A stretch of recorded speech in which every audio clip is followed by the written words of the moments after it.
Hello again, and welcome to Foreplay Radio Sex Therapy. I'm your host, certified sex therapist Laurie Watson, author of Wanting Sex Again, and blogger at Psychology Today and WebMD. And I have with me Dr. Adam Matthews, my co-host, who's a couples therapist, psychotherapist, and president of NCAMFT.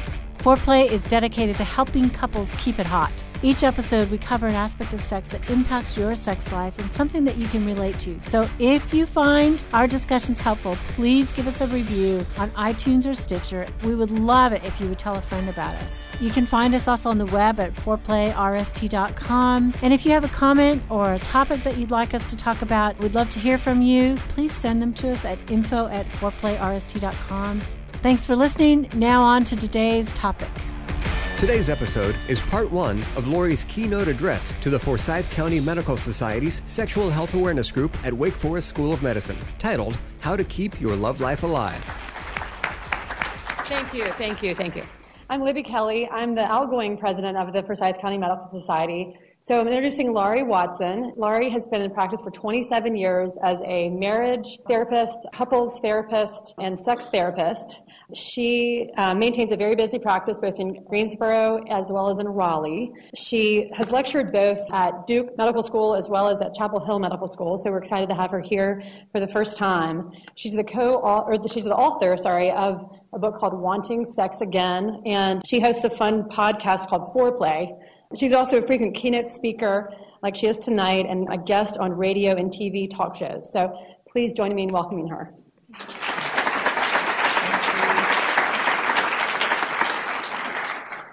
Thank you for having me. There's a lot of people here. They say the millennials, sex is dead for the millennials. And it's probably the stress, right? The stress. You know, I have taught this material actually at my church.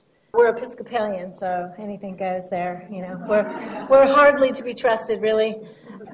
But as I was teaching this, I had two friends who were coming to the class. They're married to each other. They're both doctors. One's an OBGYN and one's a urologist. And I told my girlfriend, the OBGYN, I'm like, I'm a little nervous talking in front of your husband about all this sex stuff. What if I get it wrong? What if he thinks what if he wants to correct me? Or, and she's like, he didn't know anything about sex. So I know that I am the only hour that the OBGYN residents get at UNC Chapel Hill on sexual functioning. When I was teaching this class, a new couple actually stumbled in. They were brand new. And it was the day that I was going to be the most explicit about the sexual response cycle. And I just thought, this is going to be the most interesting Sunday school class they have probably ever been to. And they were kind of unsuspecting. But when people come to a sex talk and they actually sign up to be here, it's a bit of a double bind. There's a part of all of us that says, I really hope I learned something there about sex. And then there's another part of us that says, I really hope I don't learn anything there about sex, right? Because none of us necessarily want to be shown up and we feel anxious about sexuality. And if we've brought our partners, if we've been brave enough to do that, we are really hoping our partner doesn't think we need to know anything about sex or that we would learn anything here. We have very fragile sexual egos, including myself. I totally get it. And my husband. We've been married for 30 years. We have 3 nearly grown children. My oldest has come into the practice. And I forewarned my husband tonight. I said, honey, all my good jokes are about you. So if you want to be here, you can. And, maybe he's hoping he'll not learn anything about sex either, or maybe just see his wife in stilettos talk about sex. I don't know. But I did a little research on sex and doctors before I got here in the medical economics. And it turns out that the radiologists are the happiest with their sex lives. The other thing is that the radiologists are most likely to have sex with the lights on. It's because they work in that cave. I just made that up. I'm kidding. And the people most unhappy with their sex lives are the gynecologists, which that's really sad to me. And the orthopedic surgeons are the ones who have sex the most. nearly 10 times a month. But you know surgeons, they got to talk about, all the good stuff. Okay, so we're going to talk about 3 things tonight. We're going to try to talk about how to keep your love life alive, both emotionally and sexually. And the first thing I want to talk about is what makes great sex.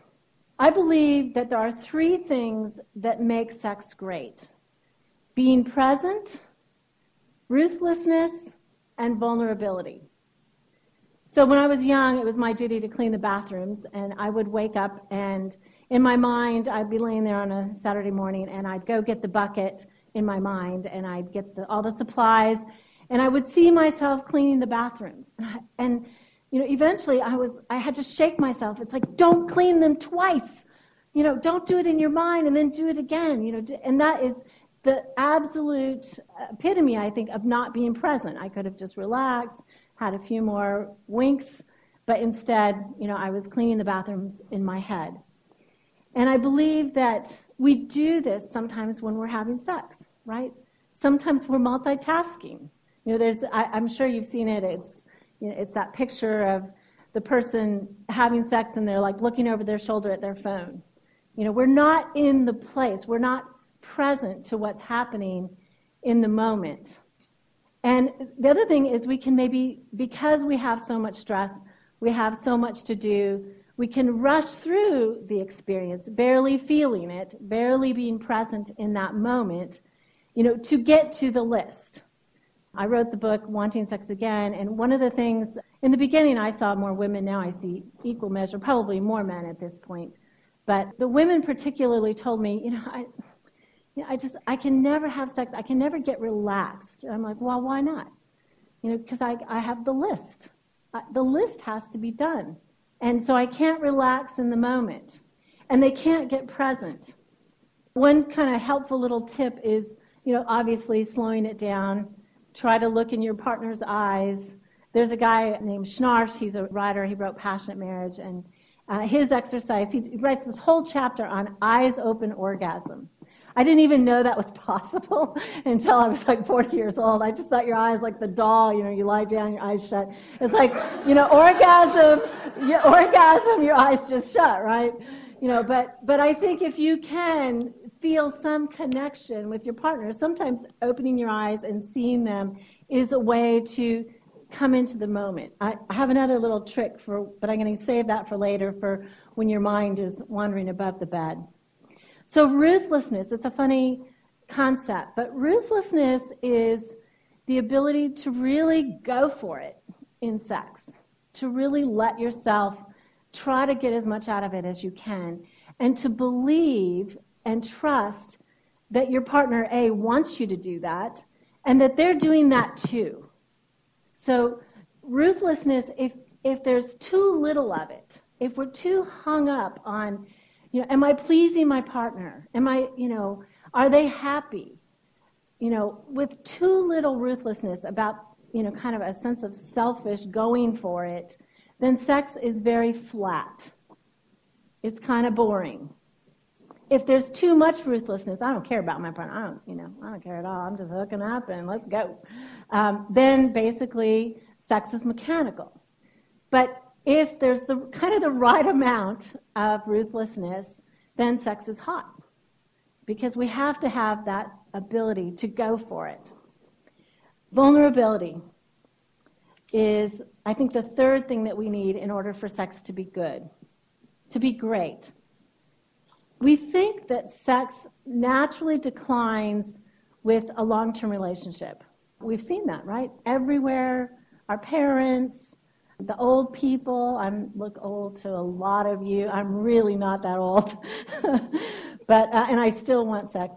But desire kind of makes us feel vulnerable, and I think that that's the problem in long-term relationship. In long-term relationship, there's a lot of slings and arrows. It's difficult. There's a lot to work out, and so we start to turn off our vulnerability. The other thing is what if we would allow ourselves to long for and feel the primitive sexual desire for this one person? All our lives, maybe, if it's a committed relationship forever. To long for somebody and to desire them leaves us vulnerable to several things. One, they may not long for us back. They may not desire us. And so little bit by little bit, we back up. Or they may desire someone else, and those possibilities, grow on us. Oh, I'm not so sure it's so safe to keep this sexual desire going, this longing for this person. Or the ultimate thing is, they may die, right? To continue to long for another person is going to end badly. Every love story, the better the love story, the more tragic the end, right? We all die. Our partners die. And so we guard our hearts, and our bodies are so one that we will dial down desire. We will dial down the vulnerability that keeps us going. There's a story about a princess, and she's kind of a poor princess. And her parents, the king and queen, they need some gold to keep the kingdom going. And so they decide to betroth their darling princess to a dragon, because we all know dragons have gold. And so the princess, not what she had hoped for, goes to a wise woman and a sage and asks the woman, what about the wedding night? I'm terrified of the dragon. And what am I going to do? This is a fire-breathing dragon. And so the wise woman whispers in her ear the secret plan for the wedding night. And so the whole kingdom comes and gathers and is celebrating, and meanwhile the princess is dreading the bedroom chambers. And finally, it's time for them to exit and go into the prepared bedroom. And so she goes there, and she sees her new husband, the dragon. And he is all about it. And she says, I have one favor to ask of you. And he said, sure, anything, whatever you want. And she says, I'd like to undress for you. And the dragon's like, yeah, go for it. And so she says, but what I would like is, as I undress, as I take off my gown, I would like you to take off a few of your plates of armor and scales. Okay, I can do that. And so she takes her wedding gown off, and underneath her wedding gown is another wedding gown. And so he takes off some of his scales, and underneath that wedding gown is another wedding gown. He takes off some more scales. Another wedding gown, more scales, another wedding gown, more. She has 10 wedding gowns that she has kind of stuffed herself into. Pretty soon he's kind of getting a little threadbare with all these scales coming off of him. And then underneath that there are petticoats and layers of undergarments that she takes off very slowly as he takes his scales off. And of course you can guess the ending, right? The ending is that after the scales are all gone, he's actually the handsome prince. And it's in undressing, it's in vulnerability that the bedchamber becomes the place that it's meant to be, the beautiful place. But it is tough. It is really tough in long-term relationship to undress, right? We tend to say, oh, they hurt me, and put a little more on. So it's tough. But that's what makes sex hot. It's being present, the presence, ruthlessness, and vulnerability. More of Laurie Watson's keynote address, How to Keep Your Love Life Alive, What Every Doctor Needs to Know, is coming up next on 4Play Radio Sex Therapy.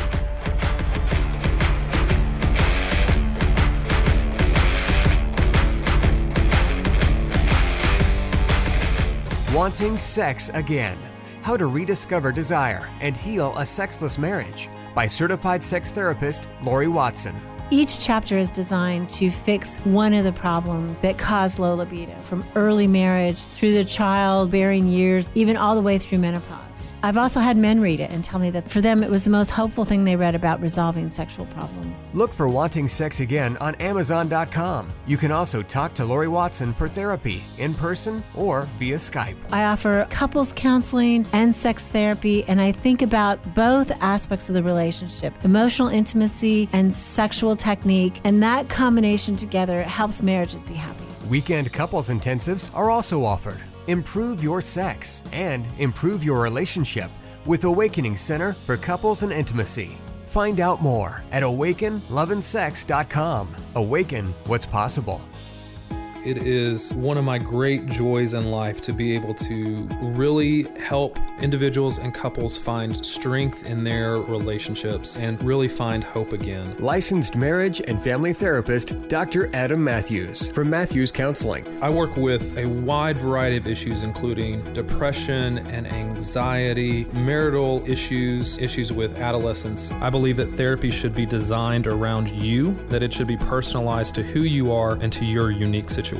Therapy is available in office, online, and by phone. I want therapy to be comfortable for everyone. At our office, you'll find that we sit around a fireplace in deep, comfortable chairs, look at the problem differently, and offer practical solutions for you to take home and utilize outside of the therapy room. Schedule today and rediscover hope. You can find me on the web at matthewscounseling.net, Matthews with 1 T. You can contact us through email or phone and find a lot of resources on our website, matthewscounseling.net.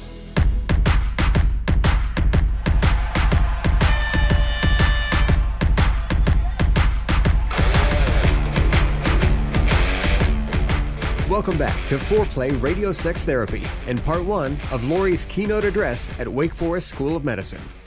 I see a few doctors in my practice, and I think that one of the flaws I see is that they often are so busy and they give themselves so fully to their purpose, right? Their purpose, not necessarily their person. They really have important jobs. You do. You have important jobs. You do have a high calling. You have a calling to heal people. And it's exciting. And I see these physicians getting caught in the excitement of their call. And it is fabulous.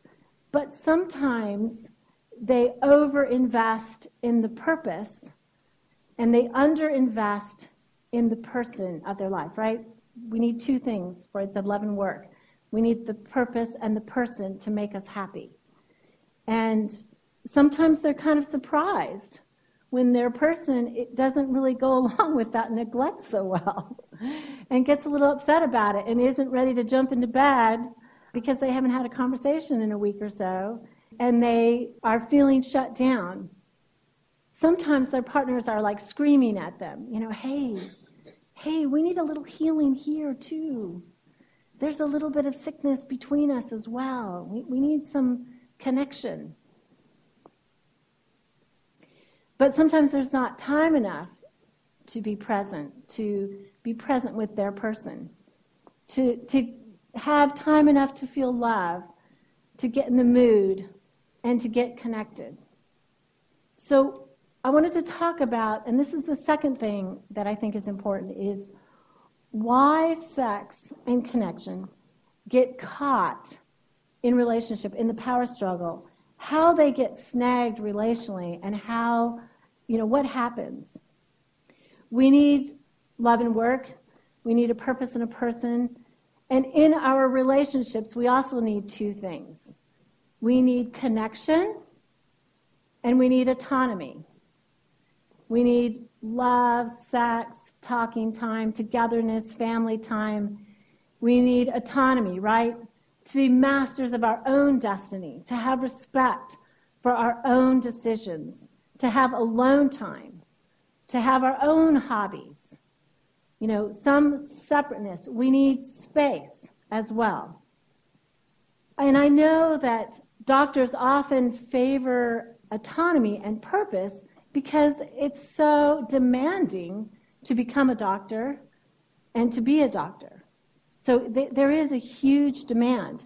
One of my girlfriends, I actually end up having lots of OBGYN friends, probably because of my specialty, but she has a calf that is permanently swollen because she blew it out in residency, the long, long hours. And you can tell I'm not a doctor because I can't tell you what mechanism that was, but all I know is her calf is blown out and swollen all the time now.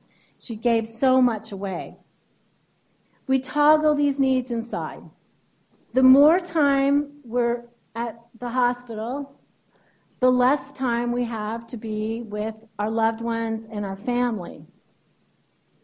When we're taking care of our patients, our businesses, or whatever, we have less time at home. I think as a working mother, I felt tremendous guilt about this. I felt a deep inner conflict about the time away from my children that was devoted to my work. And I don't think that my male friends that were working similarly felt the same conflict, so I know it's there. But this balancing connection and autonomy is really important for our love life. How do we get these two needs balanced? If you have been sitting around or if you have your computer open, certainly take this little quiz. I do capture your email and then you get just a few newsletters from me. But it's a fun quiz and it will personalize kind of this lecture for you in terms of what style you are, which side you're on. What I talk about is the person in relationship, even though we both have both needs, in long-term relationship, we kind of split the difference. One person focuses more on autonomy, and the other person focuses more on connection. This person, busy. They're building their kingdom. They got work to do. Their hobbies often are alone hobbies. This person, more concerned, just innately feels more concern about family time, talking together, sometimes sex. They want more, and it becomes a chaser and a chasey game. The pursuer goes forward, the distancer backs up. It's almost like South Pole magnets on a rod. The more they chase, it's weird, but the further back they get. Now, we all have the needs for closeness. We all have the needs for sex. We all have the needs for autonomy. But in relationship, they get pulled apart into separate people. Some of you couples out there, I see you smiling at me. You know what I'm talking about. Distancers want space. And we're getting to sex. Don't worry. I'll never forget sex. I promise I'll get there. Distancers want space. Pursuers want closeness. Distancers want time to do their own thing. And pursuers want time together. I have a girlfriend. I've been friends with her for 16 years. I've been out to lunch with her once. Because she says, if she had time to do that, she'd want to do it with David, her husband. Any free time, any free money is going to be spent with David. She's a mega pursuer. One time they got in a fight, and I took her out for coffee or something. And I'm like, let's go out to the movies too. Oh, I forgot my pocketbook. I have to go home and get it. I'm like, okay. So she went home, and in 5 minutes, she came out and she said, I'm going to stay home. David wants to make love tonight. And I'm like, gosh, if you went to the movies, he'd buy you a yacht. It's like, give him a little space, girl. Just stay away. Distancers, they really want respect for their differences. But pursuers, they're like sharers. They want to share everything, their thoughts, all the time. It's funny, distancers are often people of few words. And, pursuers, we like to talk. Talk, talk, talk, talk, talk. Distancers are often more concerned with production, and pursuers are more concerned with family time, home, and hearth. Distancers, now in bad times, they become withdrawers. And pursuers become critical. Distancers will say this: no matter what I do for you, it's not enough anyway. I can't make you happy. And pursuers will say, yeah, damn straight, because it's not enough. There's some pursuers out there. You know what I'm talking about. Distancers, their primary fear is of being controlled by that critical other, by being absorbed by their agenda. And pursuers, their primary fear is the loss of control and being abandoned by the other. And you see how nicely that dovetails into each other. You know, one feels controlled and the other is like losing control and then scrambling after further. In heterosexual relationships, and often the lesbian relationships I see, they might flip-flop in this as well. So in a heterosexual relationship, 75% of all men are distancers, 75% of all women are pursuers. And so he might be more distancing in general, but he's the pursuer sexually. She might be more pursuing, tell me all your feelings, let's spend time together. She's not so interested in bed. So they flip-flop, and actually that's probably the easiest couple to help because there's motive, right? There's good motive. One of them, they want something from each other. It's more difficult when couples are congruent, when one's a distancer and a sexual distancer, or a pursuer, you know, and a sexual pursuer. Those are harder to fix. Sex therapy really, in and of itself, doesn't take very long. I mean, almost 6 sessions, I can fix anything. You know, anorgasmia, premature ejaculation, ED, you name it. Really, when it comes right down to the technique part of sex therapy, it's very cognitive. I mean, it's getting a vaginismus woman to actually be penetrated takes about a year. You know, penetration takes about 6 weeks, and then she's done. You know, but getting through to people, the problem is that we are having sex actually as humans. And it turns out that humans are very complicated, and it's just getting them to the party that is the hard part of sex therapy. It's like our limbic system tells us that when we're in relationship with somebody, the blame game kind of starts, and we feel this desire to fight or take flight or to freeze. And to unhook that system in order to get movement between them is kind of really the work of therapy. To stay sexual, as we've said, requires vulnerability, which is something most of us did not observe very much of in our childhoods. And our childhoods provide a map of emotional vulnerability and also sexual vulnerability. It provides the emotional map of how we relate intimately with another.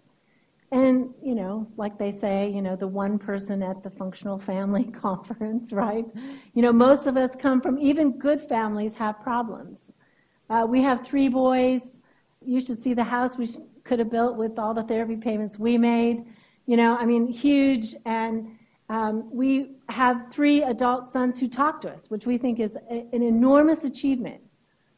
But I got to say, you know, we also see 3 sons who have problems. Even though I was a therapist, my husband was working with people, you know, we studied this. We studied child development. Even in our family, we know we messed up.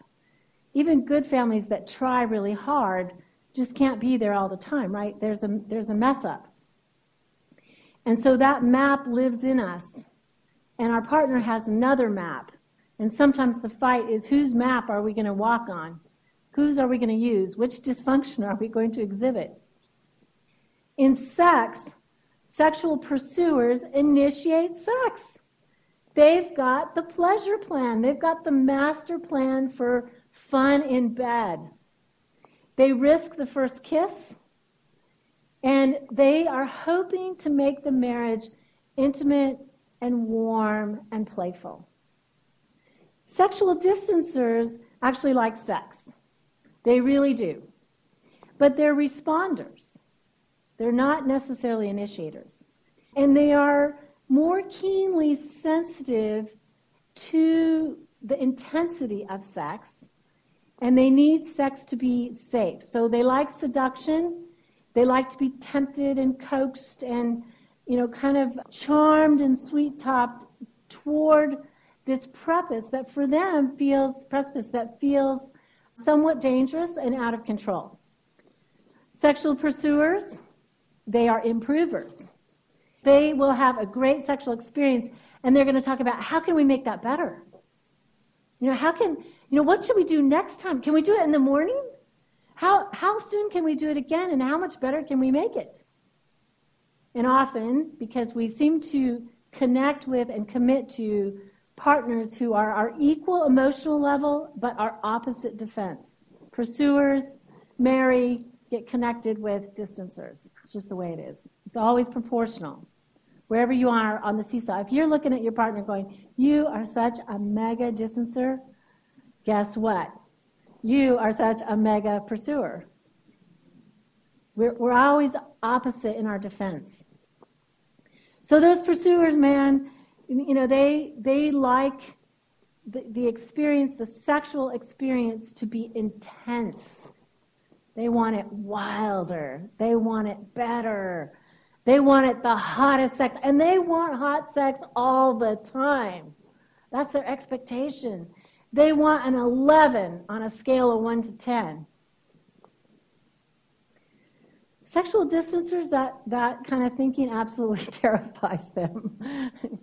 Because they're not measurers. They don't think about the next time. They are enjoying this time. And they don't kind of measure this time against all the other times. If you ask a sexual distancer, what did you think? This is great. But was it as good as last? I don't know. That's not how I think. They don't measure the quantity or the qualities of sexual experiences. Every experience is a standalone. If sexual pursuers, if their fantasy is for more intensity, a sexual distancer's fantasy is about making their partner happy. I just want you to say, it was great, and then nothing. That's what I want. That's what would make me happy.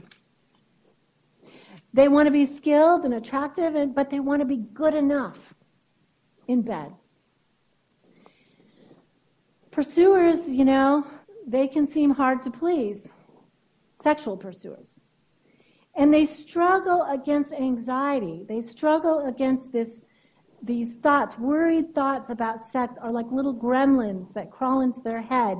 They're obsessions that say, it's been a long time since the last time, and I know we had it last night, but it'll probably be that long again. And they start to get anxious.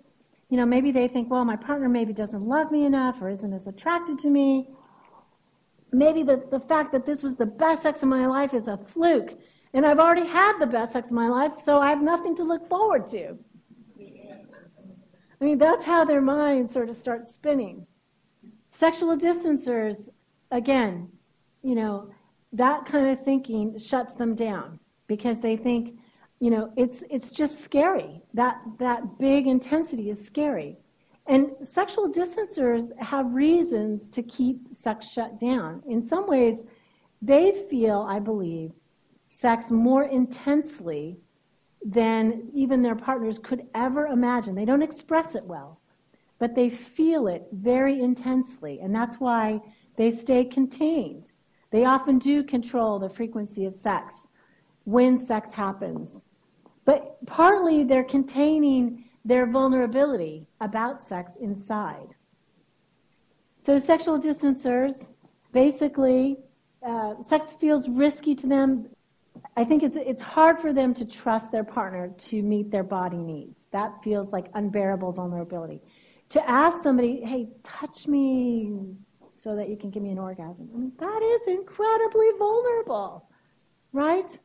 And to instruct them to how to do that, that's like really scary. And so sexual distancers kind of keep it inside. They too feel anxious. Okay, so now what do you do about it? Sexual pursuers, if you're a sexual pursuer, first thing you want to do is bite your tongue against the in-bed critique. When you're in bed, no criticism. And when you're out of bed, Find something to say that's positive, right? Find something to say that is like, that was great, thank you. And don't ask, can we do it tomorrow? When's the next time? Was it good for you? Just zip it. Just say, say it was fabulous. Find a way to positively communicate your feelings of anxiety. So when you're like, okay, are we going to do it again? Say, rather than we don't have sex enough, say, I'd love to make love to you 3 times a week. You orthopedic surgeon, you. Sexual distancers, your tasks. Do your own work. Examine your sexual history, your childhood. Know who you are as an erotic being. How many of you have been told that you need to discover yourself as an erotic being?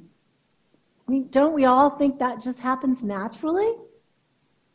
We don't realize that we actually have to attend to that that's a piece to develop. We take classes and courses and fellowships and continuing ed. We know professionally we have to develop, but sex, I can't even tell you the number of people who come, the percentage of people who will pay my fee and haven't read a sex book. I'm like, you've done nothing toward this? Sexual distancers, keep sex out of the power struggle. See if you can don't play the power struggle out on the sexual field. Why? Because you lose out. Without eroticism in your own life, life is flat.